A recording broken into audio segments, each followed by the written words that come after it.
Welcome to the Subjective Professor podcast, where we reject coercion and hypocrisy. This is episode 300, and we're going to talk about a variety of things. The first thing is the confirmation hearings. Now, the Senate confirmation hearings, I pretty much have never paid attention to. I think over the last 50 years, maybe I listened or tried to figure out what happened to two of the nominees.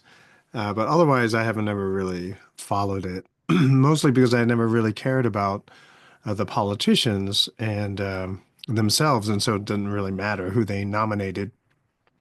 But I thought it was kind of interesting that this time around, because Trump had been so targeted by a weaponized government, right? All the bureaucracies, the Justice Department, also law enforcement, national security related entities as well going after him to try to prevent him from being eligible to run a second time. Things are getting kind of interesting, right? And so it might have seemed that at one point that there was no way that Trump was going to be able to run again, much less pick another set of people who would actually be able to figure out what had happened over the last 8 years. And so a lot of people probably were assured and promised that none of this would blow back on them, and so gave their full cooperation. Maybe they didn't even really know just how bad things were, how deep they went, or maybe they are just a bunch of naive morons or true believers. Who knows? But it's really interesting that as you hear the questions coming from senators, uh, directed at the nominees, the people who are nominated by Trump, how a lot of them, and admittedly, I think most of the negative ones, negative line of questioning that I saw snippets of, right? But it's just too much for me to be able to catch up and watch all, even when I speed everything back. It's just too much. And there are too many things that I need to do either at the school and at home. So there's no way I'm going to be able to consume all of it. But what I did see is very typical, a lot of pontificating, grandstanding, politicians ranting and talking for I think they only have 10 minutes, but they would talk for like 8 minutes, and then finally they would ask a question, and before the nominee would be able to answer a question, they would start saying, "Okay, I'm short on time, and so we're going to just go to the next question, right?" And so there's no time for questions, right? And so what you realize what's actually going on is grandstanding for a soundbite. So they're just saying the words that they're saying for their political ads for the next election, right? They really are not concerned about the answer. They don't even really care about the question that they're asking. They just need a soundbite for their reelection campaign. And so the nature of the questions are to mischaracterize the nominees to show that they're unqualified or they're some conspiracy nut or more concerned about injustice or their loyalties are misplaced, whatever. So they're not the whole process, at least when it's carried out by the Democrats, they're not really interested in qualifications. They're not interested in the future of the country. They're not interested in the law, what is legal. They're not interested in trying to figure out, is there corruption here or there, and in what part of the government, and who might have been complicit, who might have been getting kickbacks, bribed, you know, used by a lot of these people they claim to fear. And one gets the feeling that because they themselves are implicated somehow, they feel guilty that they are projecting and they are trying to defend other people who are probably like themselves. So, some of the people who are asking the questions, are they themselves guilty of the very things that they are accusing these non-elected officials of doing. In other words, the politicians who are asking these sort of trying to ask gotcha questions are hypocrites, and they are beholden to their donors, whether they're in the pharmaceutical industry, whether they are lobbyists from a particular government outside of the United States, corporate interests, and then they turn around and they accuse the nominees of having mixed loyalties, loyalties outside of the United States, loyalties to someone, to the person who nominated them, which is really weird. Um, and when the nominee would answer, I'm just going to follow the law, it's not good enough, right? Which is strange. It should make people really wonder if the answer is, I'm going to follow the letter of the law. And they say, no, no, that's not what I asked you. I said, will you go after so and so? Will you start an investigation against so and so? And so the answer should say, well, if it's legal, right? If it's by the book, if there's evidence, then sure. But if there is not, then no. I mean, that would be the standard answer. But see, the question itself was very specific. Are you going to go after so and so? Yes or no? And see that, and so you gotta wonder. It's like before you even know that there's any, information or evidence of wrongdoing, are you or aren't you? And it's a very odd kind of situation. And what's funny is that all of those people asking those questions, they didn't really seem to mind when unconstitutional, illegal, quite highly questionable activity was happening under their watch, right? They weren't all up in arms. Oh, why are you weaponizing the law to go after Donald Trump? I mean, they didn't really seem to mind at all. And then when the Trump nominees come in and they say, we will uphold the law, we will do everything by the book, they freak out, right? It's very interesting. Um, and especially when you realize that nearly everything that had happened to Donald Trump over the last 8 years was the result of a deliberate weaponization of the law, you got to scratch your head. So the whole line of questioning seemed to be in defense of bad actors, whether they're big pharma or the FBI or the CIA or other bureaucracies, and so they come off looking like they're defending corruption. And, the Republicans are also guilty of this, let's be honest. In their zeal for in favor of certain ideologies and policy positions. So there's plenty to go around.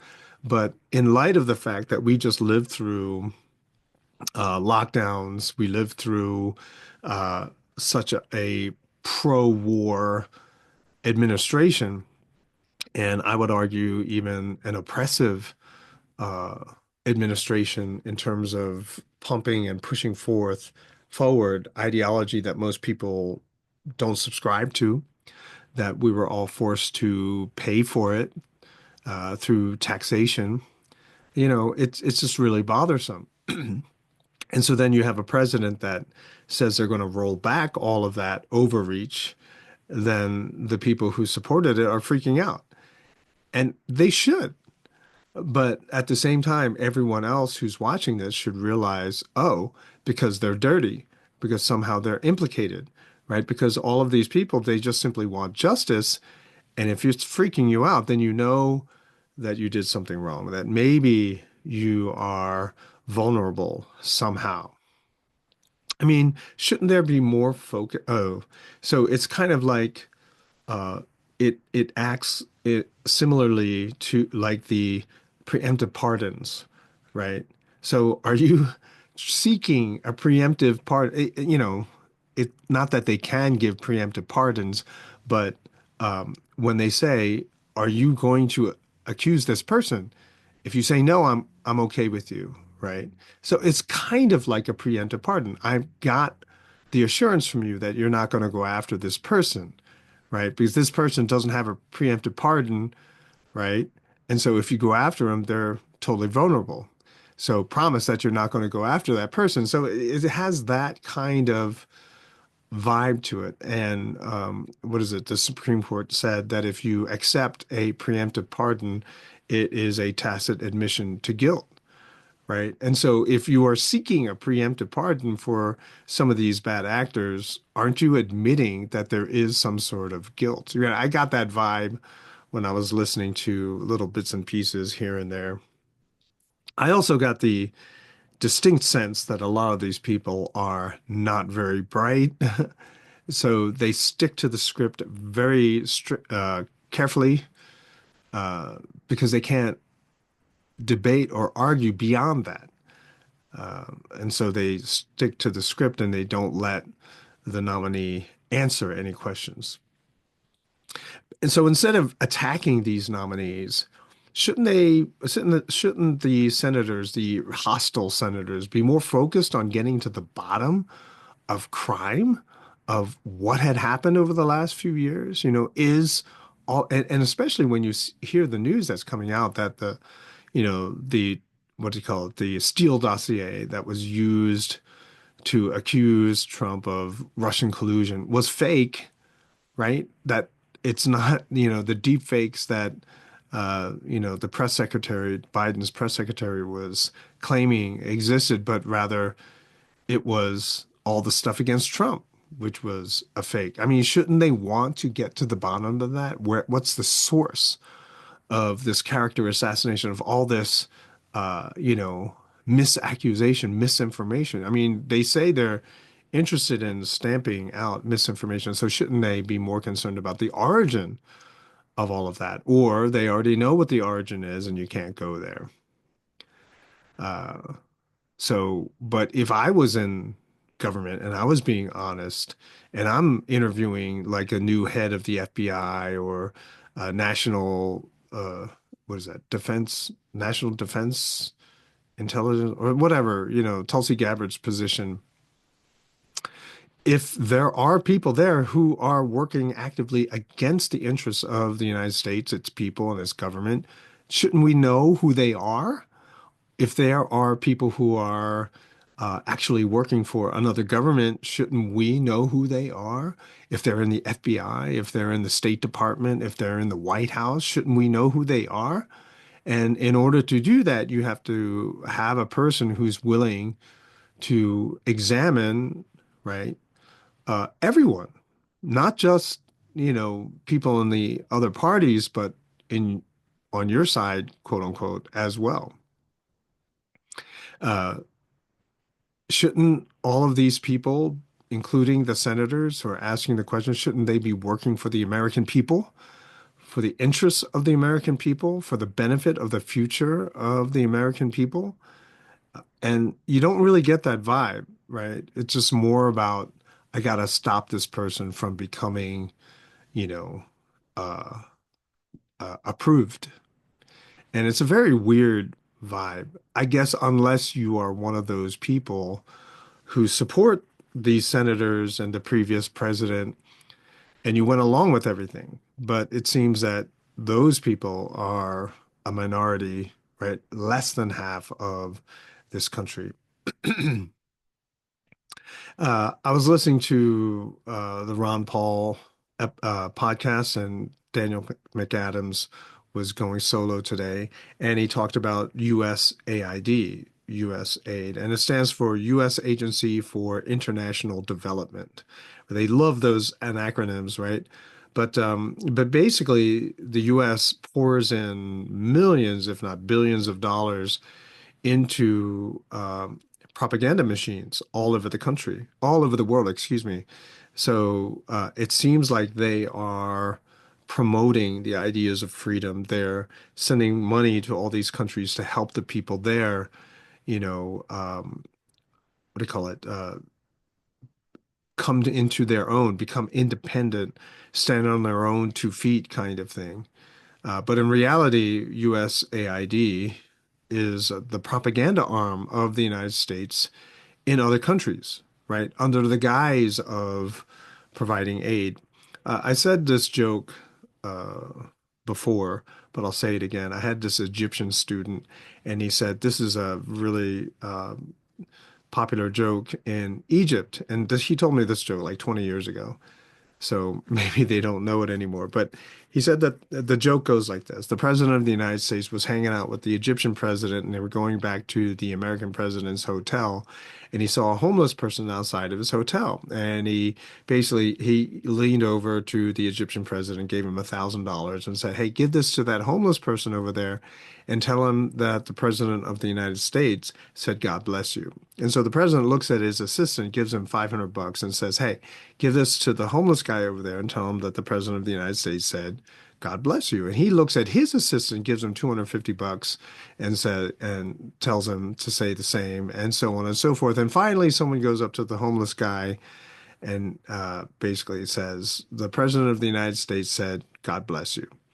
And so U.S. aid, right, foreign aid money that goes overseas basically feeds the corruption apparatus in that country.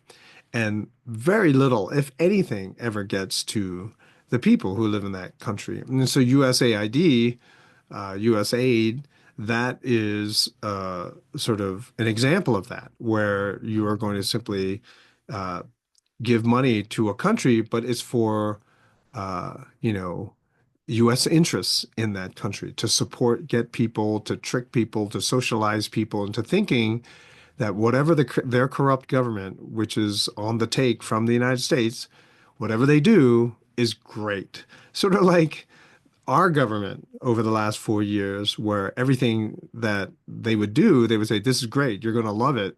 You're going to love having all these illegals come to this country and rob and rape and murder Americans. It's going to be great." Right. And so that's what the USAID does in all of these countries all over the world.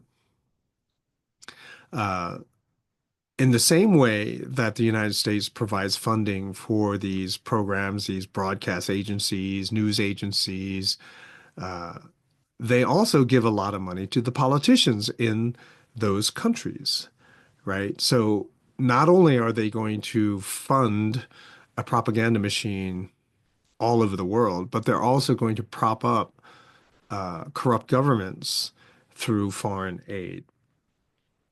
And so this is possible because the United States is just simply printing money, right? They're just constantly printing off money. They can do that because the dollar is the reserve currency of the world. Everyone needs dollars in order to be able to conduct trade, business deals with other countries, or even just to buy oil. That was the case for a very long time. The BRICS nations, because of they've come to the fore, more and more countries are dumping the dollar and using their own currency or alternate currencies or even Chinese currency, excuse me, to complete their transactions, right? And so they're cutting the dollar out. And so this is why the United States is becoming more aggressive in its foreign policy because they need to get rid of those regimes or those governments that are anti-dollar. So that explains that little bit of what's going on. And it's not just the news agencies in the other countries, but it's also the politicians. We read the Spanish-American War about the Spanish-American War in history class the other day. And after the Spanish-American War, America ended up with all these territories like Puerto Rico, Cuba, Philippines. And so it was the anti-imperialist movement was very strong in the United States.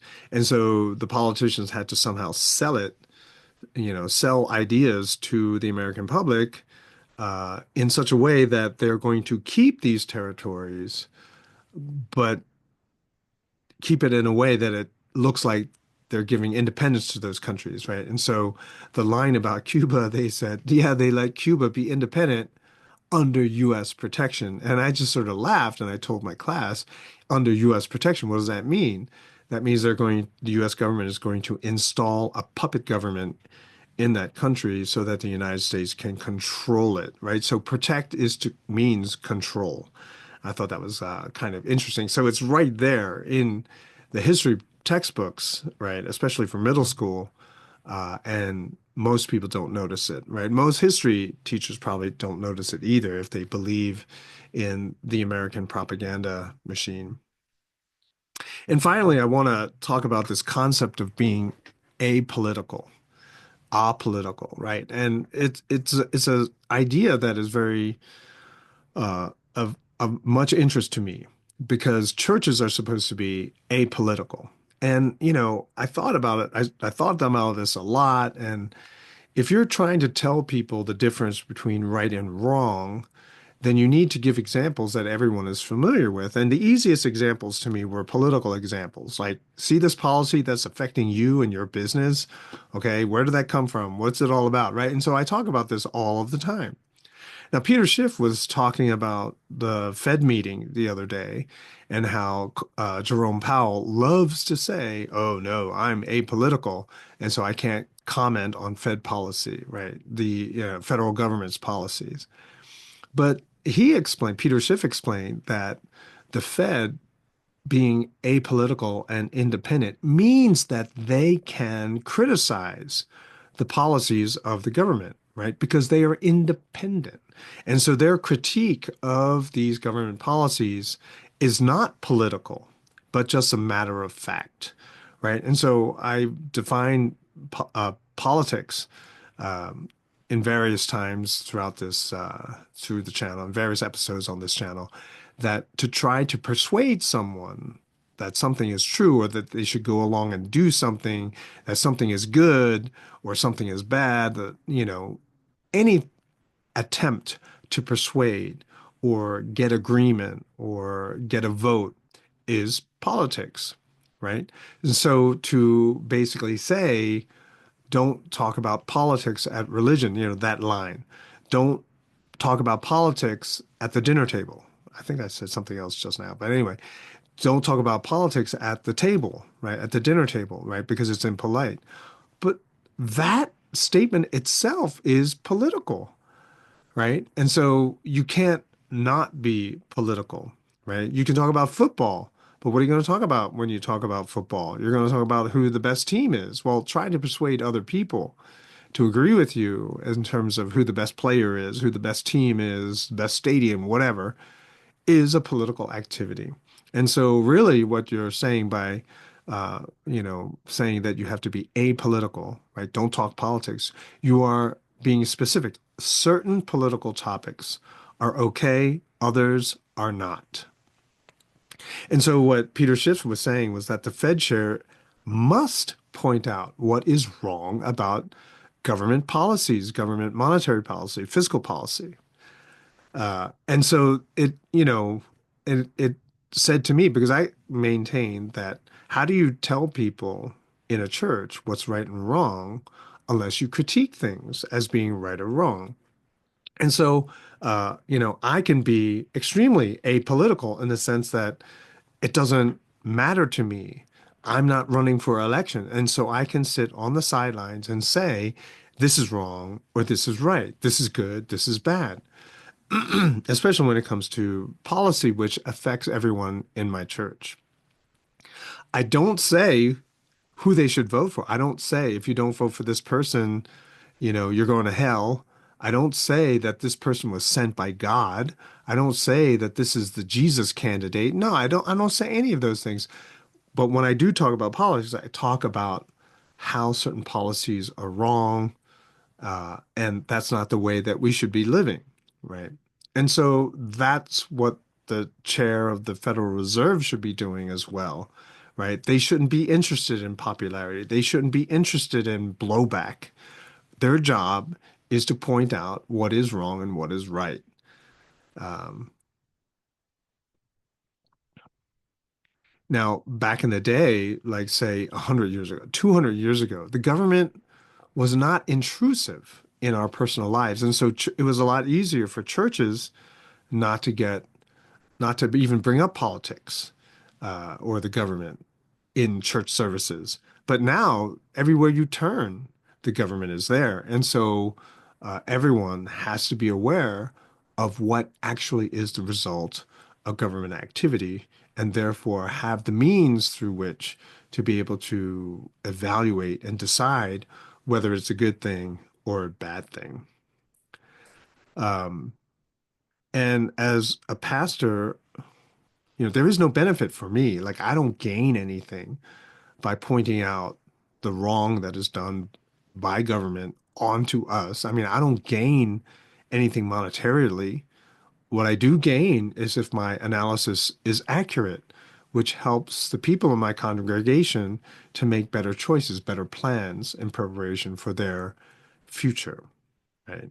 And that's what it's about, right? I'm supposed to be, quote unquote, the shepherd, right? The leader, the teacher, the educator in that congregation. So they're busy working all week. What am I doing? I'm trying to keep up with the current events of the world and basically inform them. This is how I see it, right? And so if all of that is not a good idea, then we as believers, being specific to my church, we should try to look elsewhere. And I'm never specific, but I just try to point out what are bad choices. And so pick from all these other choices what you want to do.